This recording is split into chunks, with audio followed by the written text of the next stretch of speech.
Hello ఎవర్స్, నేను మీ తీసుకురమే లంకేష్ మారుతాను. ప్రస్తుతం ఈ వీడియోలో మనకి ఈరోజు వాతావరణ పరిస్థితి, అలాగే మనకి రేపటి వాతావరణ పరిస్థితితో పాటు మనకి మే మొదటి వారంలో మనకి వర్షాలు అనేవి ఏ విధంగా ఉంటాయి అన్న దాని గురించి కూడా ఒకసారి క్లియర్ కట్గా అప్డేట్ అనేది ఇవ్వడం జరుగుతుంది.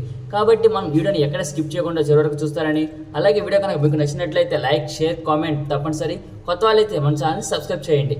అలాగే పక్కనే ఉన్న డబుల్ సింబల్ని క్లిక్ చేయండి. మనం చెప్పిన విధంగా మనకి మార్నింగ్ నుంచి మధ్యాహ్నం వరకు ఎండల తీవ్రత అనేది ఆంధ్ర మరియు తెలంగాణ రాష్ట్రంలో మనకి 35 నుంచి 38 డిగ్రీల ఉష్ణోగ్రతలు అనేవి కొన్ని భాగాల్లో, 38 నుంచి 43 డిగ్రీల ఉష్ణోగ్రతలు అనేవి కొన్ని భాగాల్లో నమోదవుతున్నాయి. కానీ మనకి మధ్యాహ్నం సమయంలో లేదా సాయంకాలం సమయంలో మనకి తెలంగాణ రాష్ట్రంలో మనకి అక్కడక్కడ మాత్రమే ఉరుములు మెరుపులు వర్షాలు నమోదవడం జరుగుతుంది. అలాగే ఉత్తరాంధ్ర జిల్లాలో కూడా అక్కడక్కడ మాత్రమే చెదురుమదురు వర్షాలు అనేవి నమోదవడం జరుగుతుంది. ఈ వర్షాలు కూడా మనకి ఆదిలాబాద్, ఆసిఫాబాద్, మంచిర్యాల, పెద్దపల్లి, జయశంకర్, భూపాలపల్లి, రాజన్న, సిరిసిల్ల, సిద్దిపేట, వరంగల్, మెదక్, ఖమ్మం, భద్రాద్రి కొత్తగూడెం ఈ జిల్లాలో మనకి అక్కడక్కడ మాత్రమే వర్షాలు అనేవి ఉరుములు మెరుపులు పిడుగులతో నమోదయ్యే అవకాశం కనిపిస్తుంది. అలాగే రేపటి వాతావరణం ఒకసారి పరిశీలిస్తే రేపు మార్నింగ్ నుంచి మధ్యాహ్నం వరకు ఎండల తీవ్రత అనేది ఉంటుంది. మధ్యాహ్నం లేదా సాయంకాలం సమయంలో ఒక్కసారిగా వాతావరణం మారి మనకి తెలంగాణ అలాగే ఉత్తరాంధ్ర పరిసర ప్రాంతాల్లో మనకి అక్కడక్కడ మాత్రమే ఉరుములు మెరుపులు పిడుగులతో నమోదయ్యే అవకాశం కనిపిస్తుంది. మధ్యాంధ్ర జిల్లాలో మనకి అక్కడక్కడ చాలా తక్కువ చోట్ల మాత్రమే వర్షాలు నమోదవుతాయి. అలాగే రాయలసీమ జిల్లాలో కూడా మనకి చాలా తక్కువ చోట్ల వర్షాలు నమోదవుతాయి.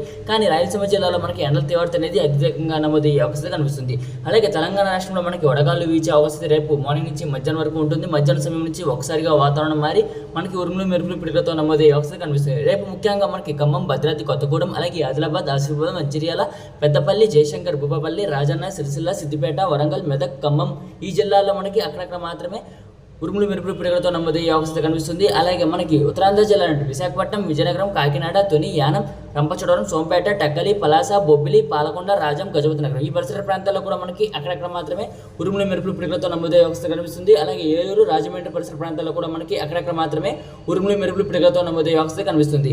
అలాగే మనకి రాయలసీమ జిల్లాలో వర్షాలు చాలా తక్కువగా నమోదవుతాయి. అలాగే మనకి మధ్యాంధ్ర జిల్లాలో కూడా మనకి వర్షాలు చాలా తక్కువగా నమోదయ్యే అవకాశం కనిపిస్తుంది. మే మొదటి వారానికి వచ్చేసరికి మనకి మధ్యాంధ్ర, ఉత్తరాంధ్ర, తెలంగాణ, రాయలసీమ జిల్లాలో మనకి వర్షాలు నమోదయ్యే అవకాశం కనిపిస్తుంది. కాబట్టి దాని గురించి మనం రానున్న రోజుల్లో క్లియర్గా మన అప్డేట్ అనేది ఇవ్వడం జరుగుతుంది. ప్రస్తుత సమయంలో మనకి తెలంగాణ రాష్ట్రంలో మనకి అక్కడక్కడ మాత్రమే ఉరుములు మెరుపులు వర్షాలు నమోదవుతాయి. అలాగే ఉత్తరాంధ్ర జిల్లాలో కూడా మనకి అక్కడక్కడ మాత్రమే ఉరుములు మెరుపులు వర్షాలు నమోదవడం జరుగుతుంది. కాబట్టి రేపటి వాతావరణం కూడా ఒకసారి పరిశీలిస్తాం. కాబట్టి మనకి రేపు మార్నింగ్ నుంచి మధ్యాహ్నం వరకు ఎండల తీవ్రత అనేది ఉంటుంది. అలాగే వడగాలు వీచే అవకాశాలు అయితే కనిపిస్తున్నాయి.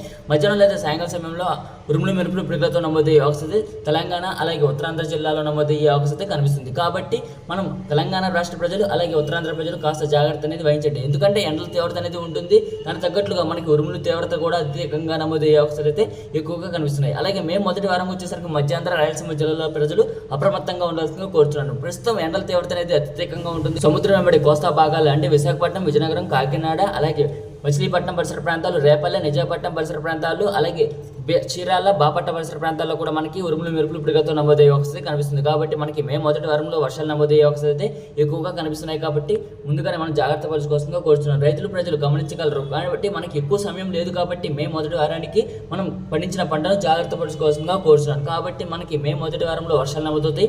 అలాగే ఈ 4 రోజుల పాటు మనకి అక్కడక్కడ మాత్రమే తెలంగాణ, ఉత్తరాంధ్ర జిల్లాల్లో చెదురుమదురు వర్షాలు అనేవి ఉరుములు మెరుపులు పిడుగులతో నమోదయ్యే అవకాశం ఎక్కువగా కనిపిస్తున్నాయి. కాబట్టి ఎప్పటికప్పుడు వాతావరణ సమాచారాన్ని యూట్యూబ్ ఛానల్లో అప్డేట్ అనేది ఇవ్వడం జరుగుతుంది. అలాగే మనకి ఎక్కడెక్కడ వర్షాలు నమోదవుతాయి అన్న దాని గురించి కూడా యూట్యూబ్ కమ్యూనిటీలో పోస్ట్ అనేది ఇవ్వడం జరుగుతుంది. కాబట్టి గమనించగలరు. ముందుగా వీడియో కనుక మీకు నచ్చినట్లయితే లైక్, షేర్, కామెంట్ తప్పనిసరి. కొత్త వాళ్ళైతే మన ఛానల్ సబ్స్క్రైబ్ చేయండి. Thanks for watching this video.